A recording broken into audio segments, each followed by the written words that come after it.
ونبدأ مع بعض يا دكاترة دلوقتي الجزء الثاني بتاعنا في الهيكل المحوري وموضوعنا المهم جدا جدا جدا سكال اللي احنا بنسميها الجمجمة. كلام جميل كلام جميل. لما جينا سألنا العلماء ما هي الجمجمة؟ عبارة عن علبة عظمية، وهنا نقف بقى دقيقة واحدة. كلمة علبة عظمية يعني صندوق. كلام جميل. هل الصندوق ده أو العلبة العظمية دي من عظمة واحدة؟ أكيد طبعا لأ. بالنظر حتى للصورة قدامنا على الشاشة هنلاحظ إن هو ملون أجزاء العظام مختلفة. ده يدل على إيه؟ إن العلبة العظمية اللي اسمها الجمجمة تتكون من أكتر من عظم. شيء عظيم شيء جميل. وهنا سألنا الجمجمة أنت كام عظمة يا جمجمة؟ قالت لي يا مصر أنا 29 عظمة. نركز جدا جدا بقى في اللي جاي. المهم تعالى واحدة واحدة كده. لو احنا جينا قسمنا الجمجمة يا شباب اللي على السبورة أو على الشاشة قدامنا كالتالي. لو عملنا الخط كمان الآخر بالمنظر ده هنلاحظ ان عندنا الجمجمه ليها جزئين.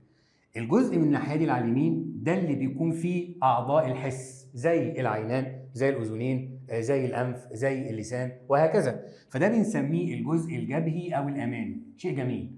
الجزء اللي ورا الكبير قوي بقى ده من الجمجمه اللي هو باقي العلبه العظميه ده بنسميه الجزء المخي او الخلفي. انا عارفين دلوقتي شيء عظيم شيء جميل. العلماء اثبتوا ان العظام اللي بتكون الجزء الوجهي او الجبهي او الامامي عندنا عباره عن 14 عظمه، وهنشوف الحاجات دي حقيقي دلوقتي. بينما سيادتك اللي بيكون الجزء الخلفي حوالي عندنا 8 عظام. طيب مستر بليز لو سمحت اقف دقيقه واحده. في ايه؟ انت بتقول ان الجبهي 14 والخلفي 8. طب معلش عدهم كده يا مستر. 14 8 الله، ده التوتال كام عظمه؟ 22 عظمه. مش لسه قال يا مستر ان الجمجمه كلها علبه عظميه فيها 29 عظمه؟ ممتاز. السبع عظام الناقصين عندنا دول بيكونوا داخل تلك العلبه. بيعملوا ايه؟ سيبهم دلوقتي، هم مش مقررين في المنهج صراحه، لكن انا هديك معلومات علميه عنها هتفيدك في المستقبل ان شاء الله. شيء عظيم شيء جميل. طيب مستر تعالى كده دقيقه واحده. نعم، انا ملاحظ في بيان هنا بيقول لي ايه؟ الثقب الكبير. ايه الثقب الكبير ده؟ دقيقه واحده. مكتوب تحت ايه؟ تقع تحته الفقره العنقيه الاولى. فاكرينها يا شباب؟ اللي هي كانت شبه الحلقه اللي احنا قلنا اسمها الاطلس وقتها. صح. وفاكرين لما قلت لكم ان الثقب اللي فيه اسمه الثقب العصبي بيوازي الثقب الكبير في الجمجمه. طيب مستر معلش احنا فين الثقب الكبير ده؟ ده سؤال جميل. بما اننا دكاتره دلوقتي لازم نعرف الكلام ده في الواقع عامل ازاي. ادي معانا حضراتكم الجمجمه بتاعتنا.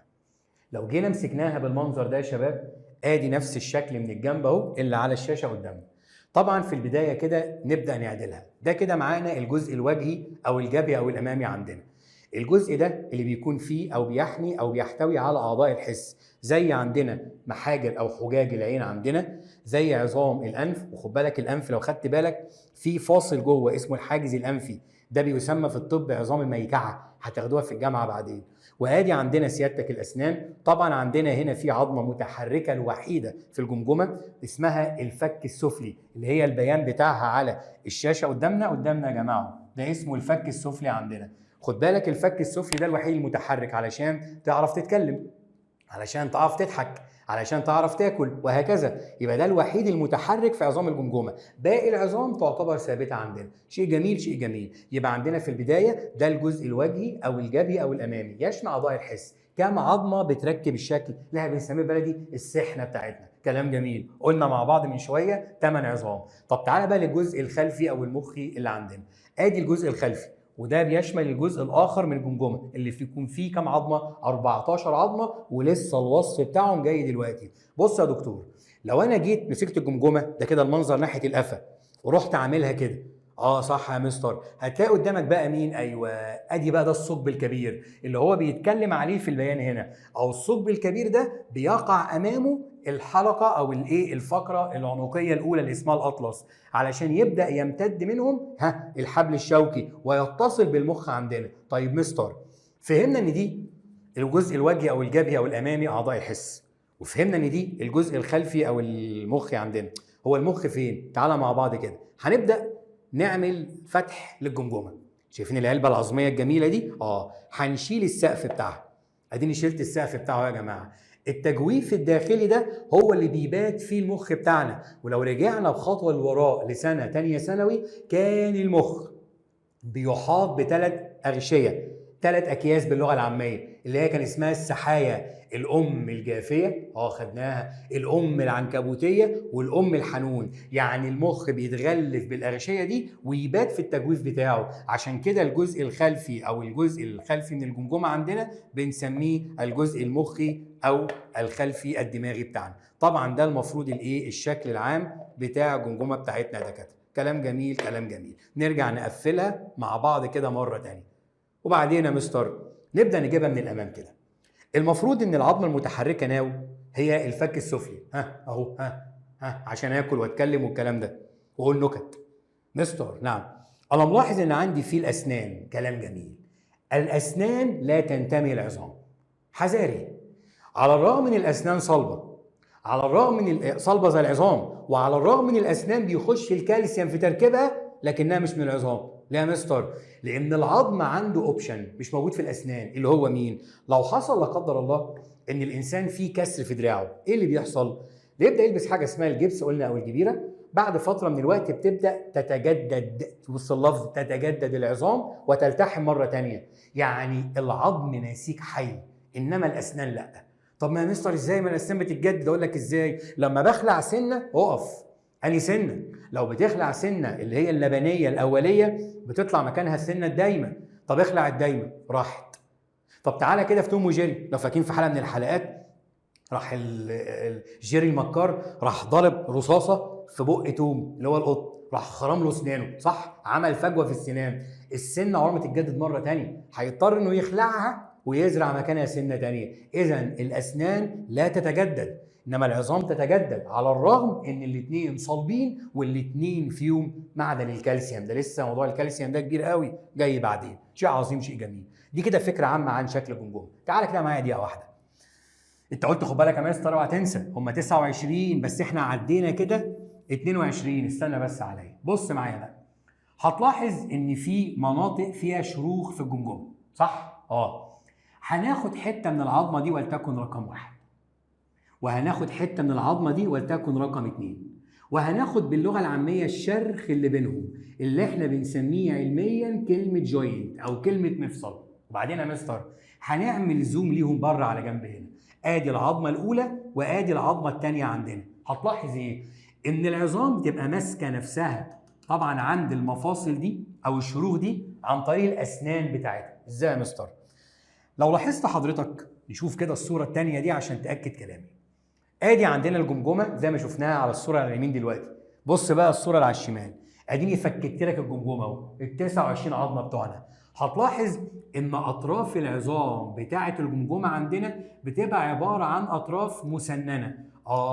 ليه يا مستر؟ حضرتك لما يكون العظم مسنن ويركب مع بعض بالمنظر ده زي التروس في الماكينات المعدنيه هيبقى فيه صعوبه في الحركه. لكن لو كانت اطراف العظام اللي بتشكل صفائح الجمجمه بتاعتنا كانت مستويه زي ايدي كده هيحصل حركه زحزحه. تخيل انت مثلا قايم الصبح من النوم والعظام بقى اللي بتشكل جمجمتك اطرافها مستويه كده، وانت حاطط المخده معاك وانت نايم، مع ضغط المخده هتلاقي الجمجمه بتاعتك راحت مطبقه، اتحولت شكل مربع، شكل تلاقي عين نزلت تحت، عين طلعت فوق، لا ودانك دلدلت. ده اللي بيحصل يا جماعه. طب السؤال الطبيعي، ازاي الجمجمه ثابته وانا ساعات ممكن احط مخده عليها او حد يخبطني عليها؟ ما هو حضرتك الاطراف المسننه بتاعه عظام الجمجمه بتركب بقوه مع بعضها. مش بس كده، تعالى بس معايا دقيقه واحده نرجع تاني للملحوظه اللي فاتت.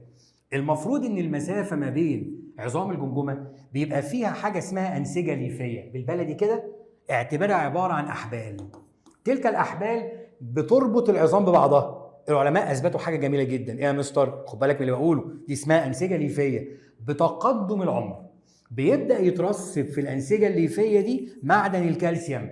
يعني الالياف لو هي احبال مرنه، يعني مش مرنه بالمعنى المقصود، يعني فيها نوع من الحركه، بيبدا يترسب فيها الكالسيوم فتتحول عندنا لحاجه اسمها انسجه عظميه صلبه جدا علشان تحكم الربط ما بين عظام الجمجمه بعضها يا جماعه. يعني المفروض كاني عظام الجمجمه عندنا تتمسك بانسجه عظميه علشان تمنع الحركه بتاعتها. طبعا تقدم العمر يبقى اذا الجمجمه في البدايه بيمسك الصفائح بتاعتها او عظامها حاجه اسمها انسجه ليفيه. مع تقدم العمر تتحول تلك الانسجه الليفيه نتيجه ترسيب معدن الكالسيوم فيها الى انسجه عظميه. يبقى الاول ليفيه وبعدين تتحول لعظميه. خد بالك من الكلام ده عشان اسئله اخر السنه. طيب مستر سؤال. نعم. ليه؟ ايه اللي ليه الجمجمه بتاعتنا ما اتولدناش بيها صلبه؟ ليه ماسكه نفسها يعني مش قويه؟ ليه بيبقى فيها نوع من الحركه؟ بصوا يا شباب، جمجمتك في البدايه طفل صغير، لو جبنا اي بيبي واحد يعمل حاجه زي كده، انا بديك فكره، طفل صغنطوط وانت شاله وهو بيعيط، بص على دماغه من فوق من هنا، هتحس ان في حاجه بتنبض، في نبض شغال، صح؟ اوعى تعملوا عليه دلوقتي يا جماعه. الام لما تروح لدكتور الاطفال بيديها نصيحه غاليه جدا، ولا اوعي ان اي حد يدوس على دماغ ابنك. ليه؟ اصل عظم الجمجمه بتاعت الطفل بيكون لسه طري، فلو حصل لا قدر الله ان انت دوست بايدك على عظام الجمجمه لسه ما لحمتش مع بعض اساسا، ممكن الصباع ده يدوس على المخ، يا اما يشله يا اما يموته. صح يا مستر. طيب مستر وبعدين استنى بس عليا. المنطقه اللي صفايح او عظام الجمجمه بتقرب فيها من بعض، اللي احنا بنشبهها بالشروخ اللي عندنا دي بنسميها اسم علمي. طبعا هي اسمها مفاصل ثابته، ودي لسه المحاضره الجايه الاسم ده، لكن ليها اسم كده بره المنهج بنسميها كلمه درز. اسمها كلمه ايه؟ كلمه درز. درز يعني مفصل ثابت ما فيهوش حركه، ولكن لما كنا لسه مولودين كانت في حركه موجوده. ليه يا مستر؟ اصل الطفل في الولاده بينزل براسه من الرحم، هناخد الحاجات دي بعدين. فاللي بيحصل ان حجم الراس كبير نسبيا بالنسبه لعنق الرحم اللي هيعدي البيبي منه، فعشان الطفل براسه يعدي من عنق الرحم لازم الراس تنضغط شويه، مش تتطبق، تتضغط حبه عشان يعدي ويتولد بالسلامه. فده السبب اللي بيخلي العظام طريه. لما يتولد الطفل بالسلامه عندنا تبدا العظام تتفتح. خد بالك الاول دلوقتي يا جماعه، تتفتح شويه الاول كده عشان يبدا ينمو جواه المخ لحجم معين، ثم تلتحم مره ثانيه عشان تقفل على المخ بتاع الطفل ده لتصبح العلبه العظميه اللي عندي قويه جدا صعبه الكسر يا جماعه. يبقى اذا عندنا مفاصل الجمجمه كانت الاول في الاطفال الصغار لسه مولودين كانت بتكون مفتوحه بالمنظر ده يا جماعه، وتبدا تقرب لحد ما تقفل، وكان اسمها العلمي كلمه درز. وعلى فكره معلومه عامه، بتقفل المفاصل دي تماما عند الاطفال حوالي في سن سنه ونص او سنتين يا جماعه. يا نهار ابيض، حتى بنسميها اسم علمي على فكره كمان، بنسميها درز او اسمها اليافوخ. صح، بس احنا حرفناها في العربي، يقول لك ايه؟ هتذاكر ولا اديك على نافوخك؟ لا حضرتك، ما اسمهاش نافوخك، اسمها يافوخك. خد بالكم من الكلام ده كمعلومات لذيذه كده مع بعض. يبقى اذا عظام الجمجمه كلها ثابته بعد طبعا سن المراهقه واحنا طالعين بقى كده، ما عدا الفك السفلي هو اللي متحرك علشان الكلام وعشان مضغ الطعام، وشرحنا الفكره عندنا. يبقى بتبدا العظام الاول متماسكه بانسجه ليفيه، ثم بعد ذلك يترسب بتقدم العمر فيها معدن الكالسيوم لتتحول الانسجه الليفيه قلنا الى انسجه الى انسجه عظميه. طيب طبعا ده الشكل العام للجمجمه بتاعتنا. طيب مستر، صح انا ملاحظ ان كل حواف العظام مسننه بالبلدي زي سن المشط كده او المنشار عشان تحكم او تغلق الصفيحه او الصفائح بتاعه الجمجمه بصوره ثابته او تامه عندنا. شيء جميل شيء جميل. طب لسه انت قلت 29 عظم صح؟ 8 في الجزء الوجهي او الامامي اللي عند اعضاء الحس، وعندنا 14 جزء خلفي او مخي 22. ده فاضل كده 7. فين هم؟ هناخد معلومه جميله عندهم. الاول تعال نشوف مع بعض كده اللي احنا شرحناه من شويه. ادي الجمجمه بتاعتنا، شرحناه طبعا عملي دلوقتي مع بعض.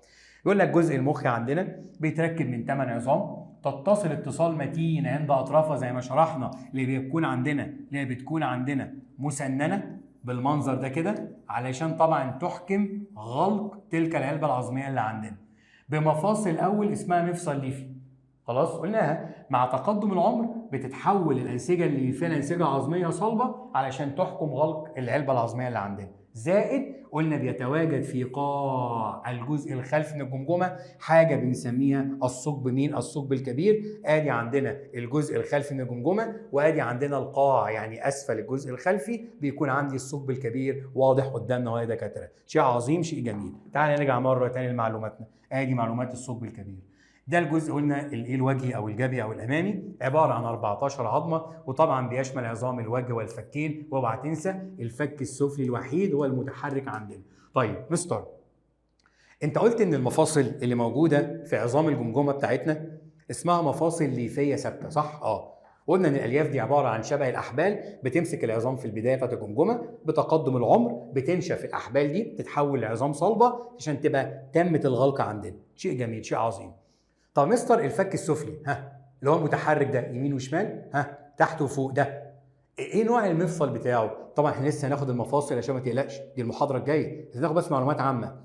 المفصل اللي موجود بتاع الفك السفلي عندنا بيتمفصل، يعني بيتصل مع الجمجمه بتاعتنا عن طريق حاجه بنسميه مفصل زلالي. مفصل متحرك زلالي، متحرك فعلا، في حركه اهو، بيتحرك معانا مش لازق.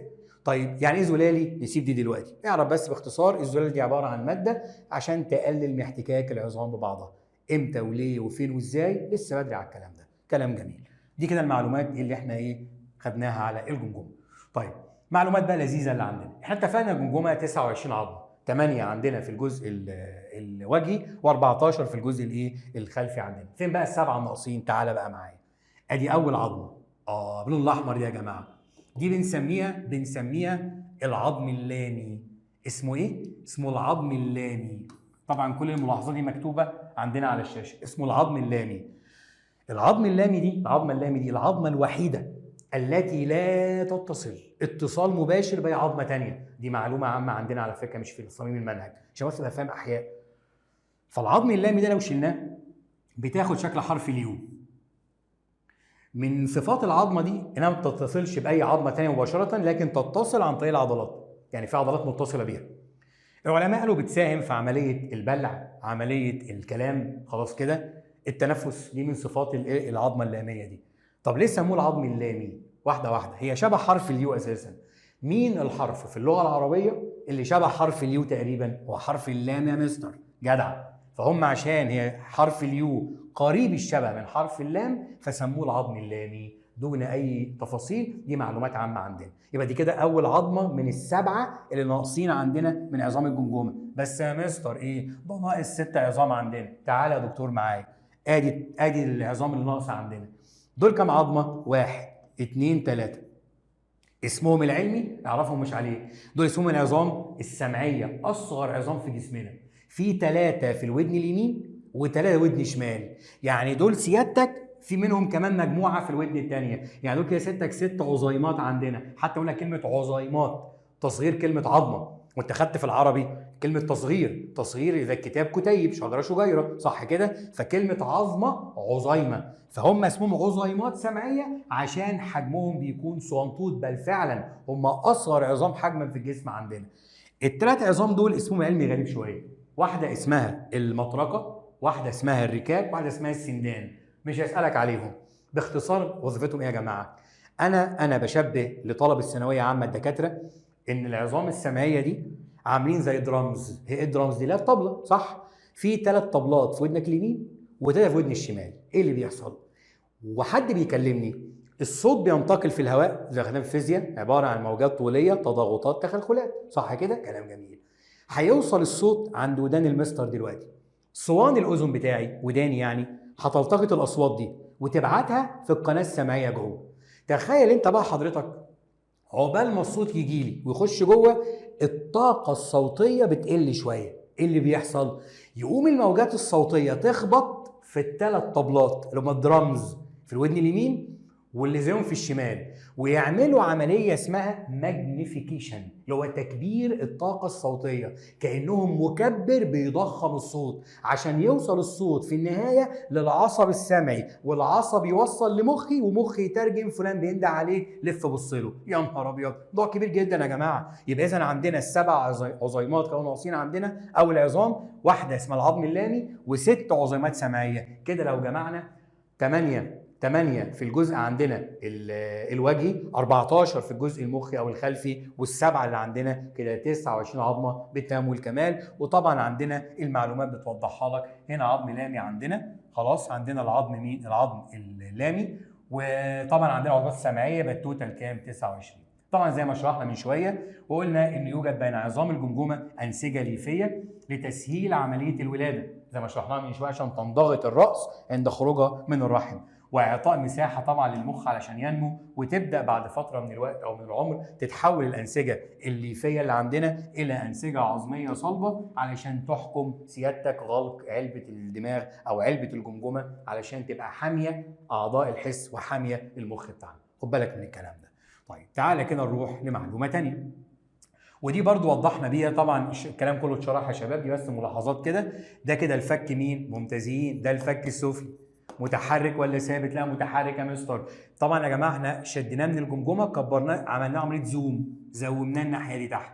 هنا بيتمفصل بالاجزاء دي مع الجمجمه من هنا والناحيه الثانيه عن طريق حاجه اسمها مفصل زلالي، يعني في حركه. ولسه هنشرح يعني ايه مفصل، يعني ايه متحرك، ويعني ايه زلالي. لسه بدري على الكلام ده المحاضره الجايه. وطبعا دي الجمجمه من الجزء السفلي من تحت، وادي عندنا الثقب الكبير، ووضحنا بيه بيتصل عن طريقه الحبل الشوكي بالمخ عشان يشكلوا الاثنين مع بعض، مخنا وحبلنا الشوكي، حاجه اسمها CNS او السنترال نيرفس سيستم او الجهاز العصبي المركزي. خد بالك قوي من الكلام ده.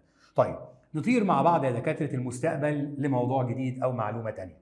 طبعا دي رسم بياني لسه قايلنا، بيقول لك هنا بمرور الزمن والراس عندنا انسجه ليفيه، وهنا مع مرور الزمن، وهنا سيادتك انسجه عظميه. مع مرور الزمن عندنا هتلاحظ الانسجه الليفيه قلنا بتقل. ما احنا قلنا الكلام ده ليه يا مستر؟ علشان بيبدا يزيد عندنا تكوين الانسجه مين؟ الانسجه العظميه بترسيب من ايونات مع عدم الكالسيوم. وحذاري يا دكتور، شو بقول لك حذاري؟ اقول لك ليه العظم صلب تقول لي كالسيوم بس؟ دي كارثه. كالسيوم دي طالب في ابتدائي واعدادي، لكن انت دكتور حضرتك مش الكالسيوم لوحده. امال ايه يا مستر؟ سيب دي دلوقتي هنعرفها بعدين، بس انا بحاول كده ايه انشط دماغك. مش الكالسيوم لوحده يا جماعه. امال ايه يا مستر؟ ده لسه بدري على الكلام ده. يبقى عندنا بمرور الوقت بتقل الانسجه مين؟ الليفيه، وتزداد الانسجه العظميه. الجزء ده مهم جدا عشان اسئله الواجب عندنا او امتحانات الحصص او امتحان اخر السنه. نروح بقى مع بعض كده لحاجه جديده مع بعض. طبعا برضو نفس الكلام، بيقول لك عندنا ان الجمجمه بتحمي طبعا الجزء المخي عندنا، بيحمي المخ واتفرجنا عليه، والجزء الجبهي عندنا بيحمي عندنا اعضاء الحس، العين، الانف، عندنا اللسان، وعندنا طبعا اذنين عندنا. فاذا ربنا سبحانه وتعالى قال في كتابه العزيز: سبحان الذي اعطى كل شيء خلقه ثم هدى. مفيش حاجه اتخلقت حاشا لله عبث، كل حاجه ليها مكانها يا شباب. ولذلك علم الاحياء من امتع علوم في الدراسه. انا بحب الفيزياء والكيمياء على فكره، وبحب اقرا فيهم كتير، بس انا بتكلم على قراءه منهج يفيدك في حياتك سواء كملت في المجال الطبي ولا لا. هي ماده الاحياء فعلا. وان شاء الله رب العالمين خلال كده السنه بتاعتنا هرشح لكم برضو اسماء كتب علميه تقروها وتطلعوا عليها، هتفيدكم جدا جدا في الدراسه الجامعيه. كلام جميل. تعالى بقى نطير مع بعض الجزء الجديد. ريب كيج او بنسميه الشيست، او بالعربي اسمه القفص الصدري، الثوركس. يا نهار ابيض، ايه القفص الصدري ده؟ واحده واحده بقى كده واديني دماغك. القفص الصدري الكتاب بيوصفه ازاي؟ عباره عن علبه، خلاص كده، او صندوق مخروط الشكل. علبه او صندوق مخروط الشكل. ايه المخروط ده؟ تعالى كده في الهندسه، لو انا جيت رسمت لك الرسمه دي، ما هذا يا دكتور؟ والله يا مستر ده مثلث. ممتاز. طب لو عملنا مثلث كده وخليت القاعده منحنيه، هتقول لي يا مستر دي شبه قطره الميه. جدع. المطر. شبه قطره الماء من الحنفيه. ممتاز. او شبه الدموع. ممتاز. ده بقى لا ده ولا ده ولا ده، وانت وصفت صح كاشكال. ده بنسميه كون. كون يعني مخروط. فعلا لو نظرت بالنظر للشكل العام اللي قدامنا على الشاشه، هتحس ان القفص الصدري علبه، صندوق مخروط الشكل. طبعا ده المنظر الخلفي، خد بالك، ادي السلسله الظهريه، وده المنظر الامامي، خد بالك من الكلام ده. بالمره احنا ماشيين كده يا جماعه. العلماء اثبتوا ان العظام اللي بتشكل القفص الصدري بتاعنا غريبه شويه. يا مستر غريبه في ايه؟ تعال اقول لك. دول مثلا عظام الذراعين، صح؟ هتلاحظ ان عظام الساعد مستقيمه الى حد ما. دي مستقيمه، دي عظمه اسمها العضد، مستقيمه. فلو فردنا الدراعات تحسها مستقيمه ستريت يعني، ماشي. عظام الطرف السفلي، رجليك او الساقين والفخذ والكمد، مستقيمه، شيء عظيم. لكن لقوا ان العظم اللي بيشكل القفص الصدري غريب شويه. لقوا ان العظمه مش ستريت، مش مستقيمه، عباره عن عظمه مقوسه، عامله زي القوس كده. قال لك بس لازم بقى نديها اسم علمي عشان نفرقها عن العظام التانية. كلام جميل. سالناهم بالراحه سميتوها ايه؟ قالوا يا مستر سميناها كلمه ريب. ايه؟ ريب RIB بالعربي. بنسميها كلمه ضلع. صح، عشان كده بقول يا مستر قفص الصدري مليان ضلوع. الله ينور عليك. السؤال الجميل. الضلع بيكون عظمه مقوسه، بيبدا يتصل في مكان ما في العمود الفقري، ده من طرف من اطرافه مثلا وليكن الطرف ده، والطرف الثاني للضلع بيتصل بالفقره بعظمه موجوده في الجهه الاماميه من جسمنا. فين العظمه دي؟ العظمه دي مكاني بالظبط يا جماعه هنا في الحته دي. العظمه دي لو بصيت كده على الشاشه معايا عامله زي النصل بتاع الخنجر او السيف، وهتحس انها عباره عن 3 قطع. صح كده؟ ركز بقى معايا. العظمه دي في منتصف القفص الصدري من الامام، اسمها باقي العظمه اللي هي في منتصف القفص الصدري. بص معايا، دي بنسميها عظمه القفص الصدري، اللي هي مكان ايدي بالظبط هنا يا جماعه، ناشفه صلبه جدا. على فكره القلب بيكون وراه، القلب وراها. تمام؟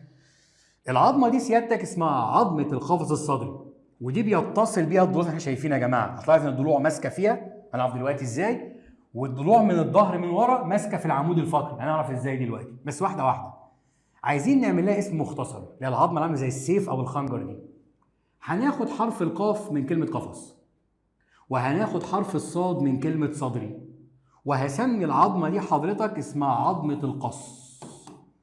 يبقى عظمه القص الصدريه هي العظمه الاماميه او الباطنيه الاماميه. بطن يا جماعه مش في ناحيه البطن، يعني جهه البطن في الامام، يعني العظمه الاماميه من القفص الصدري، واللي بتلتحم بيها الضلوع. خد بالك من الكلام ده، ما هو الضلع مقوس، جزء جاي من هنا خلاص كده، والجزء الثاني يلف يلف يلف يتصل من الخلف او بالظهر عندنا بالعمود الفقري. النقطه المهمه الثانيه، يبقى دي اسمها عظمه القص الصدريه. العلماء قالوا ان عظمه القص بتكون عظمه مثلثه الى حد ما، او عظمه عريضه يعني. بيقول لك ان الطرف السفلي بتاع السوانطه ده غضروفي. بس انا عايز اوضح الحته دي علشان تبقى فاهم الكلام ده. هي بتبقى غضروفي الطرف البوز بتاعها بالبلدي كده، السن ده لحد سن المراهقه. بعد كده بتتحول الى انسجه عظميه. خلاص كده. اصل الطالب الذكي يقول يا مستر انا لو بصيت على الشاشه احس ان هي عظمه زي اللي فوقيها. ما هو جدع، ما هي الاول كانت غضروف اتحولت الى عظم بعد كده. خلاص كده. عشان اصل الكتاب ما فسرش الحته دي، قال لك ايه؟ والجزء السفلي من عظمه القص غضروفي. طب ازاي في الرسم باينه عظم شبه العظم؟ لا، هي كانت غضروف واتحولت عظم بعد كده. وهنفهم فيما بعد ازاي الغضاريف المرنه زي ودنا كده ممكن تتحول الى عظام صلبه. لسه بدري على الكلام ده يا دكاتره. يا نهار ابيض يا مستر. يبقى اذا نتفق مع بعض، القفص الصدري علبه مخروطيه بتتكون من عظام فريده من نوعها مقوسه اسمها عظمه الضلع او الضلوع. الضلوع تتصل من الخلف بالعمود الفقري. وهنا نقف نسال سؤال، انهي فقرات؟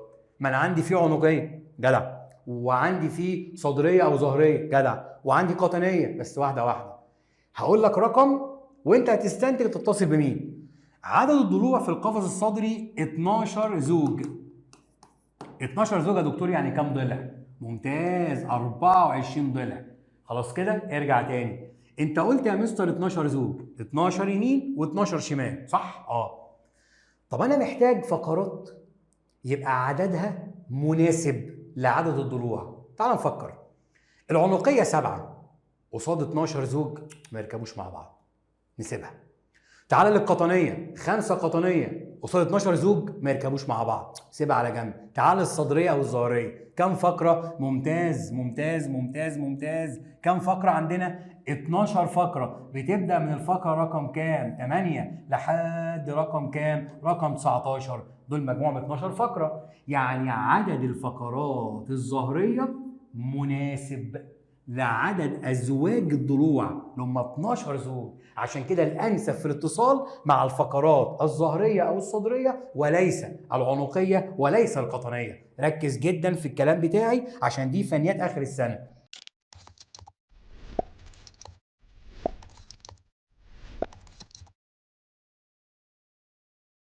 عاوزك بقى تاخد بالك جدا جدا من النقطة دي.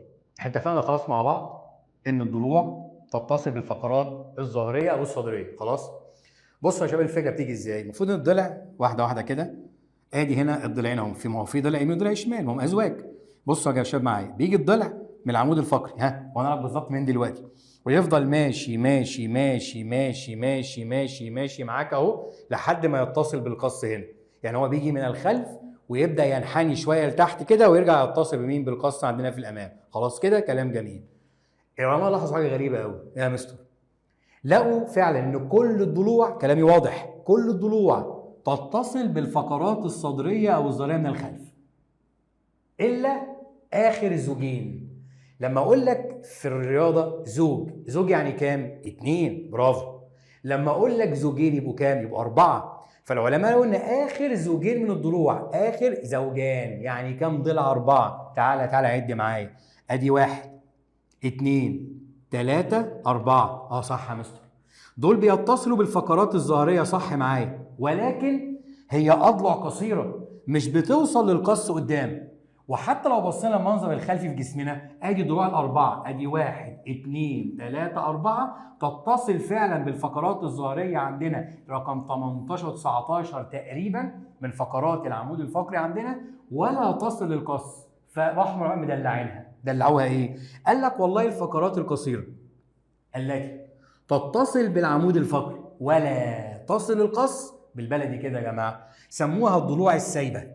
الضلوع الايه؟ السايبه. سايبه علشان مش ممسوكه في الايه؟ في القص عندنا. او سموها الاضلع العائمه، فلوتنج. وطبعا دي بتساهم بقدر الامكان في حمايه بعض الاعضاء الحيويه في جسمنا، زائد بتشارك في عمليه طبعا مين؟ التنفس. خدوا بالكم من الكلام ده، كلام جميل كلام جميل. يبقى احنا ممكن نستنتج حاجه مهمه قوي من الرسمه. من الزوج طبعا يا جماعه مش دعوه بالعظمه دي، العظمه دي ترقوه تبع الحزام الصدري، دي ترقوه، دي ترقوه الحزام الصدري. لكن انا ببدا الضلوع من هنا، ده الزوج الاول اهو، وفي واحد زيه هنا. بعد كده نكمل الزوج الثاني، الثالث، الرابع، الخامس، السادس، السابع، الثامن، التاسع، العاشر، وده المفروض 11 وده 12 اللي هم اخر زوجين من الاضلع اللي عندنا اسمها الضلوع العايمه. خلاص كده. النقطه المهمه بقى، من الزوج الاول لحد الزوج العاشر دي اسمها الضلوع العاديه. يعني ايه عاديه؟ بتتصل من الخلف بالفقرات الصدريه او الظهريه، وتتصل من الامام بعظمه القص. اكسبت يعني ما عدا اخر زوجين من الضلوع اللي هم رقم 11 و12 في ترتيب الضلوع عندنا. دول سيادتك بيتصلوا بالفقره رقم 18 19 الصدريه او الظهريه، ولا يتصل بالقص من الامام. السؤال بقى الجميل الثاني، هل يا مستر الضلع اللي بيمسك في القص بيمسك دايركت مباشرة؟ ده سؤال ممتاز. يعني ايه السؤال ده؟ استنى بس شوية عليا.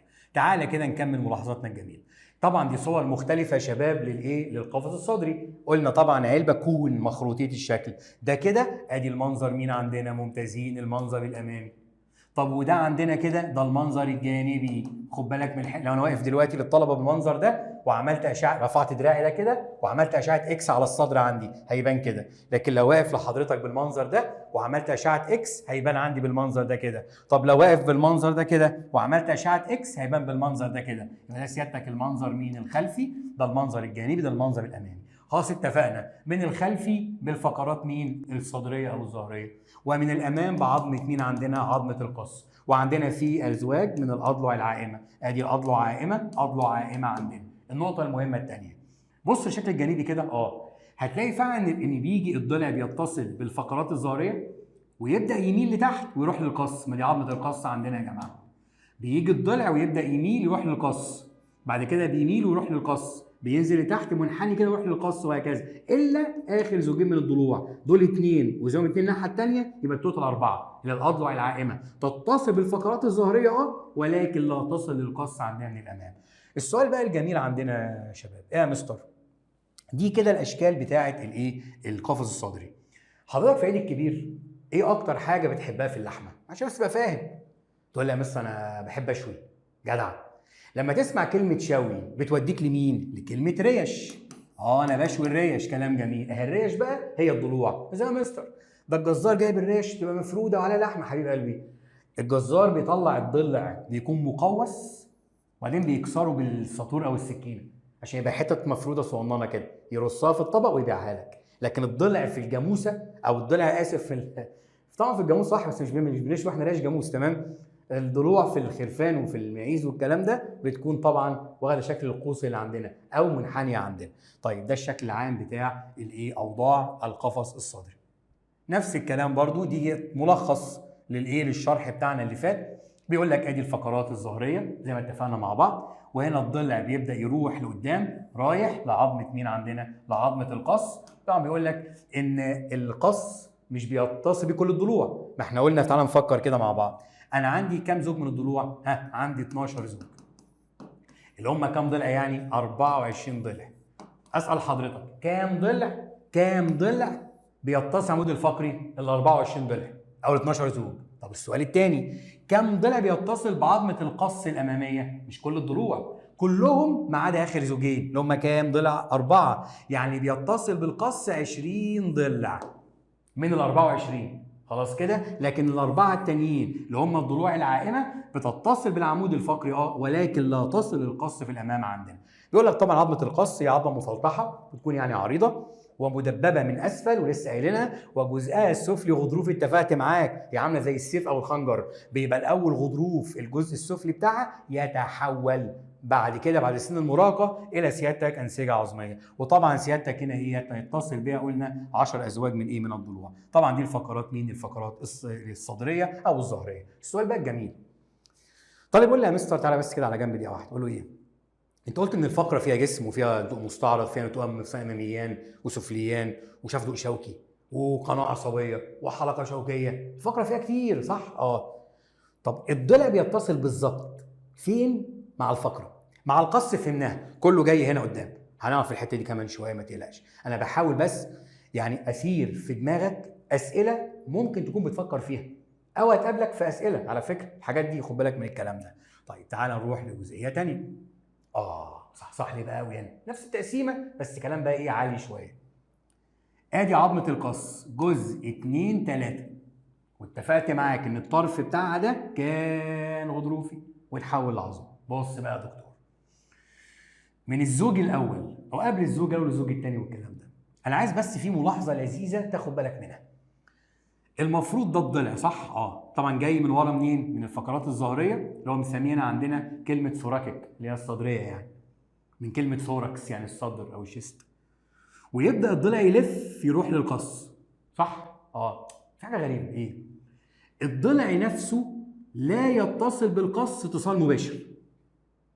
صح يا مستر. انا ملاحظ ان في حاجات لونها لبني معايا كده بتوصل بين الضلع وبين القص. ممتاز. دي احنا بنسميها غضاريف ضلعيه، يعني مش الضلع نفسه بيتصل مباشره بالقص، بيكون فيه غضروف بيوصله. اشمعنى؟ تعال اقول لك.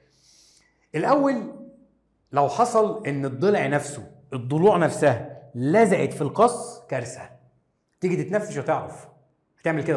بص يا جماعه المشهد اللي هيحصل لو ضلوعك نفسها لزقت مباشره في القص، هتعمل المنظر ده اللي هيحصل. هتلاقي فيه نهجان، مش قادر تتنفس كويس اساسا. لكن اللي بيحصل بقى بص كده، شهيق زفير، شهيق زفير. اللي بيحصل ان القص بيرتفع للاعلى او للامام والضلوع ترتفع معاه. سبب ارتفاع الضلوع للامام في الشهيق انهيلنت ورجوعها لاسفل وانخفاضها اكسيلنت الزفير هي وجود الغضاريف الضلعيه. يبقى الغضاريف الضلعيه دي اساسيه في عمليه ريسبيريشن او التنفس. حذاري جدا من كلامي.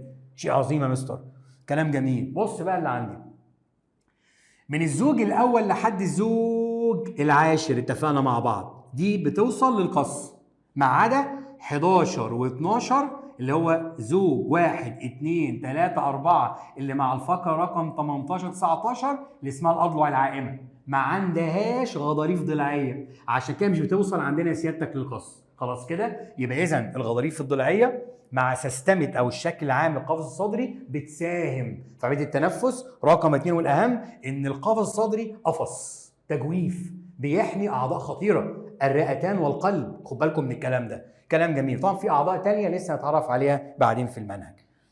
بص بقى المهم اللي عندي، عايزك بقى تصحصح قوي قوي قوي في الحته دي. يا مستر معلش بس انا هتعبكم معايا. من الزوج رقم 1 في الضلوع لحد الزوج رقم 7. وبالمناسبة الزوج السابع ده هو أطول زوج في الضلوع. احفظ المعلومات دي، هتقابلها في الأسئلة، سواء بقى بتحل معايا أو بتحل في كتاب خارجي تاني، هتقابل الحاجات دي. فأطول زوج هو الزوج السابع، هو مش هسألك بس ما أنت عارف. بصوا يا جماعة، الضلع الأولاني الزوج الأول الغضروف في الضلع بتاعه راح للقص. الزوج الضلوع الثاني طبعا بتكلم يمين زي الشمال، خلاص؟ الغضروف في الضلع راح للقص، وهنا راح للقص، وهنا الغضروف راح للقص، وهنا راح للقص، تمام كده؟ وهنا عندنا رقم 6 راح للقص، وهنا عندنا بتاع رقم 7 راح للقص، وهنا نقف دقيقة واحدة. هتلاحظ ان الغضاريف في الضلعية اللون اللبني ده من الزوج رقم 1 للزوج 7 في الضلوع راحت للقص كلها. فدي بنسميها الأضلع العادية الحقيقية. ليه حقيقية؟ علشان غضاريفها الضلعية اتصلت بالقص. الحتة اللي بقولها مش صريحة في المنهج، بس أنا بحاول أأمنك قدر الإمكان في الأسئلة ممكن تجيلك. خلاص كده نكمل. طيب مستر، الزوج الثامن والتاسع والعاشر، ممتاز. بص بقى الجديد هنا بقى، الزوج الثامن الغضروف الضلعي بتاعه ما راحش للقص، ده راح للغضروف الضلعي بتاع الزوج رقم 7. ايوه صح. هتلاحظ ان الزوج التاسع غضاريفه الضلعيه لزقت في الغضاريف في ضلع 8. ايوه صح. هتلاحظ الغضروف في الضلع ال10 لزق في الغضروف في الضلع ال9. الله، يعني 8 و9 و10 غضاريفها الضلعيه لم تصل مباشره للقص، فدي بنسميها لاير او بنسميها فولز، اللي هي الاضلع الكاذبه. لكن من 1 ل10 كلها راحة للقص، بس الفرق ما بينهم من 1 ل7 غضاريفه الضلعية راحت للقص فبنسميها الحقيقية، إنما 8 و9 و10 غضاريفه الضلعية لزقت في غضاريف ضلعية تانية ما راحتش للقص مباشرة، عشان كده اسمها كاذبة. إنما رقم 11 ورقم 12 لم يوجد أساسا لديها غضاريف ضلعية، عشان ذلك هي قصيرة، ولذلك سميت بالأضلع مين عندنا؟ بالأضلع الفلوتنج أو الأضلع العائمة أو السائبة. حذاري جدا من الكلام ده يا جماعة، الكلام ده مهم وخطير جدا جدا جدا. واضح كده؟ كده شرحنا ميكانيزم القفص الصدري. تعال نروح كده برضو المعلومة تانية. ادي التقسيمة بتاعتها. بيقول لك الضلوع حقيقية أول 7 أزواج، يعني من 1 لحد 7. ليه يا مستر؟ عشان غضاريفها الضلعية بتصل سيادتك إلى القص عندنا زي ما قلنا، واتفقت معاك إن أطول زوج فيهم الزوج السابع. دي معلومات جميلة بجانب الدرس. طب الأضلع الكاذبة هي أضلع عادية، يعني اتصلت بالقفص بالعمود الفقري فقرات الصدرية وراحت للقص، لكن الكاذبة غضاريفها الضلعية لم تصل مباشرة للقص، عكس من 1 ل7 اللي هي بتشمل طبعا عندنا الثامن والتاسع والعاشر. طبعا بقى أضلع عائمة، طبعا دول الزوجين يعني 4 ضلوع اللي هم رقم كام وكام في الضلوع عندنا؟ رقم 11 و12 اللي ماسكين في الفقرة الظهرية كام وكام؟ 18 19. دول بيتصلوا بالفقرات الصدرية عادي جدا، لكن لا تصل للقص. علم. تخيل لو جه في امتحان آخر السنة سؤال مقالي حقنة، يقول لك إيه؟ ناقش علميا لماذا لم تتصل الأضلع العائمة، سؤال جميل، بالقص؟ أيوه صح. هتقول له علشان توفر حيز حركة إتاحة حركة الحجاب الحاجز اللي هو بيفصل تجويف الصدر عن البطن أثناء التنفس، تمشي صح. في إجابة تانية، ليه سيادتك لم تتصل كده؟ لأن لا يوجد لديها غضاريف ضلعية طويلة، أو تقول له غضاريفها الضلعية قصيرة جدا لم تصل للقص. حذاري يا دكتور، حذاري جدا من الكلام ده. ده بالنسبة لتقسيمة الأضلاع عندنا في جسمنا. ادي الصوره جميله اهي واضحه ولذيذه قدامنا. طبعا دي يا جماعه معلومه عامه هتفيدك وانت بتذاكر. ادي الفقرات الظهريه او الصدريه، ادي الضلع اهو بيبدا يتصل بالفقره الظهريه، وادي الضلع الثاني اخو الناحيه الثانيه ويتقوس وده طالع. ادي غضروف الضلع بتاعه ويصل عندنا للقص. عضله القص عامله زي الرمح او الخنجر كبيره اهي، بتتكون من جزء 2 3 عندنا، واتفقنا السفلي ده بيبدا غضروفي ثم يتعظم، يعني يبقى صلب بعد كده بسبب ترسيب الكالسيوم فيه.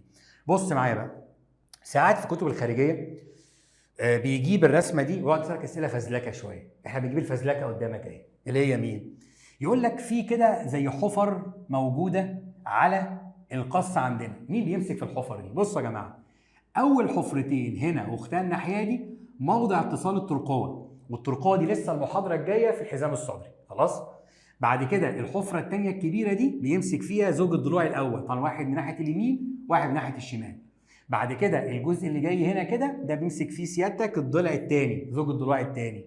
بعد كده الجزئيه دي زوج الضلوع الثالث، بعد كده دي سيادتك زوج الضلوع الرابع، بعد كده سيادتك ده الخامس السادس السابع، اللي احنا بنسميها الاضلع الحقيقيه اللي هي غضاريفها الضلعيه بتصل عندنا للقص. هتلاحظ بقى ان الاتصال بتاع الشكل العام طبعا ضلع يمين واخوه التاني عندنا شمال، في تجويف في النص عندنا. التجويف ده حضرتك اللي احنا بيبقى موجود فيه القلب، وموجود سيادتك فيه حمايه مين؟ حمايه الرئتين.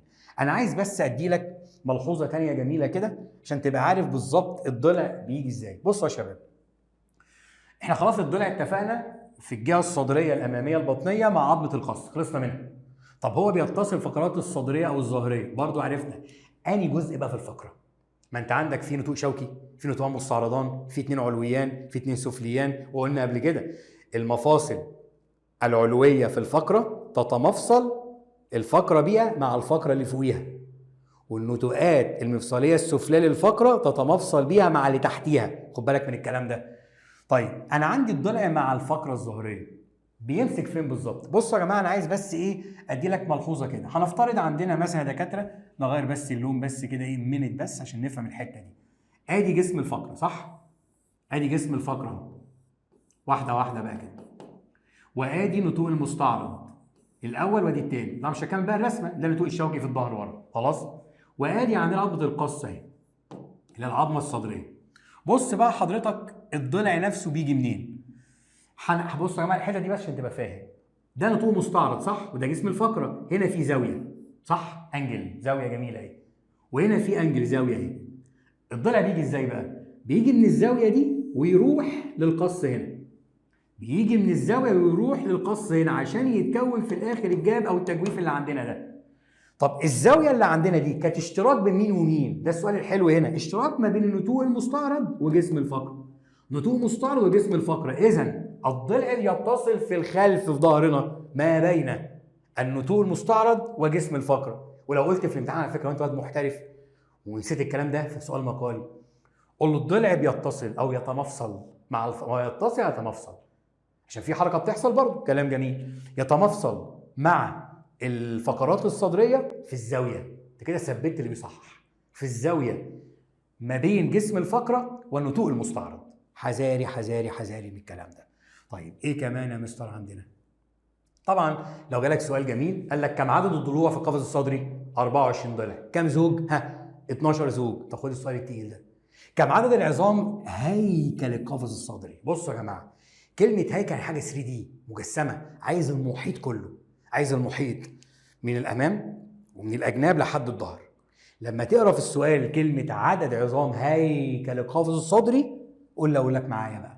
اول حاجه 24 ضلع زائد، انا اخد المحيط كله، واحده قص، زائد ال 24 ضلع دول اللي هم 12 زوج مع كام فقره ظهريه او صدريه؟ هم ال 12. اجمع بقى كده هيبقى عندنا التوتال كام؟ عندنا 4 و 37 عظمه. والتفسير بتاعهم زي ما قلت لك 24 ضلع، واحده قص، 12 ظهريه. طيب لو سالك عدد العظام اي تتصل بعظمه القص بس، كم عظمه؟ تعال نفكر كده، مش كل الضلوع 10 ازواج يعني 20 ضلع بس. مش بس كده، بيتصل بالقص عظام الترقوه، الترقوتين لسه هناخدهم في الحزام الصدري المحاضره الجايه، ودول اضعف عظام في البنت او الولد. الترقوه يا جماعه اهي بتيجي من هنا من عند الكتف وتبقى مثبته على القص من فوق من هنا، وهنشوف الحاجات دي ان شاء الله لسه المحاضره القادمه. فكمان الترقوتان تتصلان بالقص عندنا، يعني 20 ضلع و2 ترقوه يبقى التوتال كام؟ 22 عظمه. انتبه للكلام ده. انا بقى في عندي ملاحظات مهمه وهامه جدا جدا جدا في المنهج. طبعا دي شرحناها كمعلومه، وقلنا ان قفص الصدر حمايه القلب والرئتين عشان بيقعوا جواهم، بل ان القلب نفسه ورا القص. ولذلك يا جماعه يعني اعتقد دي كانت بتتعمل من فتره، اللي هي القلب المفتوح، بينشروا عظمه القص دي ويفتحوا القفص الصدري عشان يعملوا عمليات في القلب، تغيير الصمامات والشرايين والكلام ده كله. طيب طبعا القفص الصدري غير حمايه القلب والرئتين، خد بالك حمايه مش تدعيم. خد بالك من هنا، لان لو جه في قال لك ايه؟ يقوم القفص الصدري بتدعيم القلب، لا، التدعيم هنا التغذيه والكلام ده بيكون من الاعصاب والاوعيه الدمويه، لكن الحمايه القفص الصدري، حمايه بالقفص الصدري خد بالك.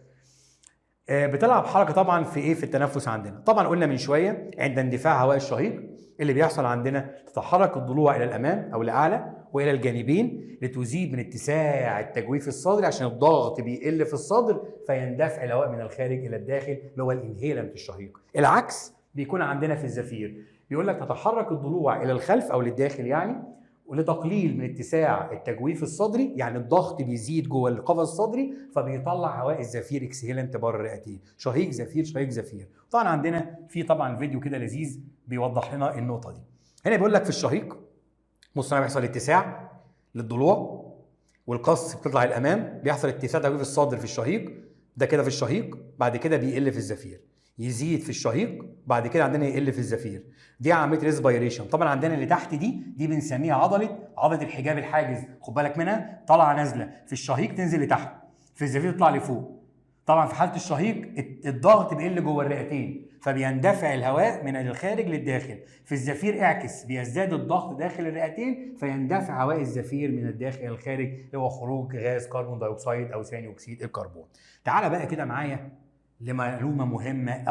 بصوا بقى يا جماعه، قربنا نخلص تقلقوش، انا عارف طولت عليكم، اعتذر والله، بس هي الاحياء كده تمام. السلايد دي مهمه قوي لقوانين بنحفظها. مبدئيا دي حفظ قبل ما اشرح اي حاجه. بيقول لك رقم الفقره، لسه هنوضح بس اقرا الاول كده. رقم الفقره الظهريه بيساوي رقم زوج الضلوع. يعني ايه؟ استنى عليا. رقم الفقره في العمود الفقري بيساوي رقم زوج الضلوع زائد 7. ده ايه الكلام الغريب ده؟ وراح مديك مثال جميل جدا كده عايزين نطبق عليه. طبعا كاني كده بكلم نفسي، صح كده يا شباب؟ كلام جميل. لا سيب الكلام ده بقى خالص وتعالى بقى معايا. ودي ان شاء الله اخر حاجه هنختم بيها الفقره بتاعتنا. اسالكم بالراحه كده، انا عندي كام فقره عنقيه؟ 7. 1 2 3 4 5 6 7، صح؟ وكام فقره صدريه او ظهريه؟ 12. نكمل بقى. تمام. طبعا احنا لحد كده 7 اللي هم العنقيه. بعد كده تعالى نعد بقى اللي هم الفقرات الصدريه. ادي 1 2 3 4 5 6 7 8 9 10 11 12. معلش هزهقكم شويه معايا يا جماعه. تعالوا نرقمهم مع بعض. ده انت بقى مستر فاضي تقريبا. ادي 1 2 3 4 5 6 7 8 9 10 11 12 13 14 15 16 17 18 19. انت مزعج، معلش. تعالى مع بعض تاني. يا مستر يا ابني استنى عليا. هنقسم كده. اول 7 اسمها الفقرات مين؟ الفقرات العنقيه. سيبك من اي حاجه خالص، تمام كده؟ الفقرات الصدريه بتبدا في العمود الفقري من كام؟ من 8 لحد 19، صح كده؟ ماشي. يبقى الفقرات الصدريه في العمود الفقري من 8 لحد 19.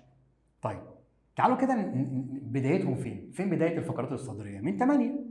يعني دي كده سيادتك الفقرات الزوج الاول، او عندنا اسف الفقره الاولى يعني في الصدريه. يبقى دي الفقره عندنا الثانيه، دي الفقره الثالثه، دي الفقره الرابعه، دي الخامسه، معلش استحملني شويه، السادسه، السابعه، الثامنه، التاسعه، العاشره، ال11، ال12 عندنا. يبقى فعلا عندي 12 فقره صدريه اللي ترقمها في العمود الفقري في التسلسل من 8 ل 19. حاجه تفهم بتفرق قوي معايا. طيب كلام جميل. بص معايا بقى الحته دي. تعالى كده بقى نرسم الضلوع. فين الضلوع؟ طبعا بتبدا الضلوع، اسالكم بتبدا في السبعات دي؟ لا، من اول الثمانيه، صح كده؟ اللي هي الاولى الصدريه، اللي هي الثامنه في العمود الفقري الاولى الصدريه. ادي عندنا الزوج الاول من الضلوع. معلش يا جماعه انا عارف اطول عليكم. ادي الزوج الثاني من الضلوع، ادي الزوج الثالث من الضلوع، ادي الرابع من الضلوع، ادي الخامس من الضلوع، معلش استحملني شويه، ادي السادس، ادي السابع، ادي الثامن، ادي التاسع، ادي العاشر، ادي ال11، ادي ال12 ده اللي عندنا. معلش استحملوني شويه يا جماعه. دي كده ازواج الضلوع اللي هم كام زوج؟ 12 زوج. نرقمهم. انت راجل مزعج معلش استحملني. ادي 1 2 3 4 5 6 7 8 9 10 11 12. 12 زوج من الضلوع يمين وشمال، الاحمر دي الضلوع، بيتصلوا بالفقرات الصدريه اللي هي بتبدا من 8 لحد 19. سؤال بالمره كده، 11 و12 دول اسمهم مين؟ ممتازين، الاضلع العائمه، برافو عليكم. لو هم ماسكين في الفقره في فقرات العمود الفقري رقم كام وكام؟ 18 و19. خلاص كده، اللي هي الفقره الظهريه كام وكام؟ 11 و12. بص بقى الحته دي، لما اقول لك الزوج الاول من الضلوع بيمسك مع الفقرات الصدريه رقم كام؟ رقم 1. يبقى الزوج الاول ضلوع مع الفقره الصدريه الاولى. كمل. لما اقول لك الزوج الثاني من الضلوع مع الفقره الصدريه كام؟ تقول لي الفقره الصدريه الثانيه. انا محدد الصدريه او الظهريه، خد بالك من اللي بقوله. خلاص كده محدد نوع الفقرات. طب زوج الضلوع الثالث بيمسك مع بيمسك مع الفقره الصدريه او الظهريه الثالثه. نستنتج ايه؟ ان رقم الضلع بيساوي رقم الفقره الصدريه. ولذلك الملحوظه اللي فاتت كانت بتقول لك ايه؟ اهي راحت فين؟ رقم بتاعنا اهو، رقم الفقره الظهريه بيساوي نفس رقم زوج الضلوع، او رقم الضلع بيساوي رقم الفقره الظهريه. تعالوا نطبق تاني كده، الدنيا بتاعتنا. طب لما اقول لك الزوج الخامس من الضلوع يبقى ماسك مع الفقره الصدريه الخامسه. طب الزوج التاسع من الضلوع ماسك مع الفقره الصدريه او الظهريه التاسعه. لحد كده تمام؟ يبقى خد بالك، رقم الضلع بيساوي رقم الفقره الصدريه او الظهريه. طب تعالى بقى يصعب لك الدنيا، ما يقولكش رقم الفقره الصدريه او الظهريه، يقول لك الفقره رقم كام فيها الضلع الفلاني. ده هنا بقى يخش في الترتيبه الثانيه دي. خد بالك من اللي بقوله، ما انت عندك الفقرات الظهريه اللي هم 12 فقره من 1 ل 12، مش ترتيبهم في العمود الفقري من 1 ل 12، امال من كام لكام؟ من 8 ل 19. خد بالك من الكلام ده. ماشي يا شباب؟ بص بقى، لو قال لك الفقره كام بيتصل بيها الضلوع الفلانيه، لازم اطبق القاعده دي واحفظها ورايا. رقم الفقره، هو كده مش بيحبك في الامتحان، بيصعبها عليك وهنثبتها رياضيا دلوقتي، بتساوي رقم زوج الضلوع او رقم الضلوع على طول زائد. اسالك سؤال، هو احنا بنبدا عد الضلوع من الفقره رقم كام؟ 8 صح؟ طب 8 يعني قبليها في كام فقره؟ 7، يبقى زائد 7. ايه معنى زائد 7؟ اللي هم السبعه العنقيه، عشان انا ببدا العد من بعديهم. خد بالك من دي، يعني مضافين في عدد العمود الفقري. ما ده تسلسل العمود الفقري الصحيح، لكن ده تسلسل الفقرات الصدريه نفسها. خد بالكم من الكلام ده. طيب شوف بس امتحان يقول لك ايه، زي السؤال اللي فات كده. تعالوا كده نطبق على المساله اللي فاتت. بيقول لك مثال، زوج الضلوع السادس يتصل بالفقره رقم كام؟ نرجع تاني للتطبيق. هو بيقول لي زوج الضلوع رقم 6. زوج الضلوع رقم 6 اهو، قال لي زوج رقم 6، ضلوع رقم 6 عندنا بيتصل بالفقره. خد بالك، لو قال الفقره الظهريه او الصدريه كام؟ سهله، زوج الضلوع السادس. بص هي هنجاوبها ايه؟ زوج الضلوع السادس مع الفقره الصدريه السادسه. خلاص، ما احنا قلنا رقم الفقره الصدريه يساوي رقم زوج الضلوع. هو ما قالش كده، هو بيقول لك الفقره رقم كام في العموم في دول بيتصل بيها زوج الضلوع السادس. هقول له سهله يا مستر، اكتب القانون. رقم الفقره اللي عايز احددها دي هتساوي رقم زوج الضلوع. هو قال لي زوج الكام؟ زوج رقم 6 بلس يعني زائد. مين دي يا شباب؟ 7. هتساوي كام؟ 13. يعني الفقره رقم 13 هي في ترتيب فقرات العمود الفقري هي اللي بيلتحم بيها زوج الضلوع السادس. نسبه رياضيه.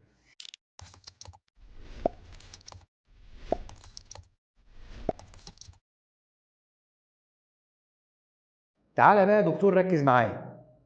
نثبت فعلا اللي احنا قلناه دلوقتي، ان زوج الضلوع السادس بيكون مع الفقره رقم 13 من فقرات العمود الفقري. بص معايا، ادي زوج الضلوع السادس زي ما قلنا، تمام؟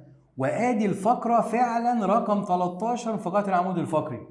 واضح كده؟ اللي هي اساسا رقم كام في الفقرات الصدريه؟ رقم 6. طب ممكن يا مستر مثال تاني وتالت كمان. يقول لك في الامتحان ايه؟ ما رقم الفقره التي يتصل، خد بالك لما يقول لك فقره يبقى انت هتدور في اللي في النص هنا، لكن لما اقول لك رقم الضلع دي سهله، او رقم اقول لك الفقره الظهريه او الصدريه هيبقى البحث بتاعك هنا، ودي مش محتاجه وجع دماغ. لما اقول لك الفقره رقم الصدريه 11 يبقى معاها زوج الضلوع ال 11، الفقره الصدريه السابعه معاها زوج الضلوع السابع، وهكذا. لكن مشكلتنا لو طلب الفقره في الترتيب الفقرات العمود الفقري نفسه، يقول لك بقى ايه؟ ما رقم الفقره؟ يبقى هندور في الترتيب الكبير التي يتصل بها زوج الضلوع الثامن. زوج الضلوع الثامن، تعال نفكر، طبق القاعده. رقم الفقره بيساوي رقم زوج الضلوع زائد 7. طب اقول لك الزوج الكام؟ رقم 8، صح كده؟ زائد، قلنا السبعه دي خلاص دي ثابته في القانون، اجمع 7 و8 يبقى كام؟ يبقى 15. 15 دي معناها ايه؟ يعني الفقره رقم 15 في فقرات العمود الفقري بيتصل بها زوج الضلوع الثامن. نثبت مع بعض. فين الزوج الثامن؟ اهو. نمشي صح يا مستر كلامك صح، ده مع الفقره رقم 15 اللي هي في نفس الوقت الفقره الصدريه الثامنه. واضح؟ ناخد مثال تاني بعد ما نزهق. رقم الفقره الكام اللي بيمسك فيها زوج الضلوع العاشر؟ تعال نفكر كده. مستر قال رقم الفقره في الترتيب الكبير، بقول رقم زوج الضلوع او الضلع على طول زائد 7. هو قال لي قول لي رقم الفقره اللي بيمسك فيها زوج الضلوع العاشر، يبقى اقول حضرتك 10 زائد 7 فيها كام؟ فيها الفقره ال 17. نبحث عنها. الفقره ال 17 فين؟ اهي 17 صح؟ ايوه صح يا مستر، ده معاها زوج الضلوع المين؟ العاشر عندنا، وهكذا يا جماعه. طب مستر افترض انه اداني رقم الفقره، تمام؟ واداني طبعا السبعه دي ثابته في القانون، وعايز رقم زوج الضلوع. ما هي بقت بقى معادله من الدرجه الاولى بتاعت الرياضه. لو اداك رقم الفقره وعايز رقم زوج الضلوع او رقم الضلع، هتطرح من 7. هيبقى ازاي؟ هنرحل موجب 7 باشاره مخالفه الناحيه الثانيه، خلاص؟ هيبقى رقم زوج الضلوع بيساوي رقم الفقره ماينس او ناقص 7. فكره سهله ما فيهاش حاجه، بس انت احترس في الامتحان. هل هو قال لك بيسال على رقم الفقرات الصدريه نفسها، ولا بيسال على رقم فقرات العمود الفقري في الترتيبه الاساسيه نفسها؟ اديني شرحتها لك بالتفصيل الممل، ان شاء الله مش هتعدي من الكلام ده. بس انا عايزك دي السبوره، انا عارف ان هي شكلها رخم، عشان خاطري بعد ما تذاكرها وتسمعها مني تجيب ورقه فاضيه وترسمها كلها بمزاجك انت وتلونها، وتكتب ان الارقام دي رقم الضلوع، والارقام اللي على الشمال رقم فقرات الصدريه او الظهريه، واللي في النص دي رقم فقرات العمود الفقري. هل انا بقى هبحث ناحيه الشمال ولا في النص؟ الاثنين زي بعض، بس يفرق عندي استخدام القانون من عدم استخدامه. ودي كانت حل المساله الماضيه اللي هو قال فيها زوج الضلوع السادس. خلاص ما نكملش، سادس يبقى هجمع عليه 7، يبقى سيادتك الفقره رقم كام؟ رقم 13، وطبقناها الشريحه الماضيه. ده بالنسبه للمسائل دي. بكده يا دكاتره، اولا اعتذر جدا عن الاطاله عليكم، لكن انت دكتور في المستقبل ودي امانه لازم اوصلها لك.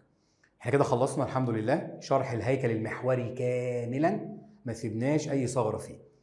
وطبعا لو في اي ملحوظه او استفسار تحت امرك. ربنا يوفقك يا شباب ان شاء الله. عايزك تذاكر كويس وتطبق كويس، وكل حاجه قلت لك عليها تكتبها بايديك او تكتبها كملاحظات، يا ريت تسجلها، لان سيادتك الكتابه بتطبع المعلومه في مخنا على طول. ربنا يوفقكم ان شاء الله يا دكاتره، ونشوفكم على خير ان شاء الله في محاضره قادمه. استودعكم الله، والسلام عليكم ورحمه الله وبركاته.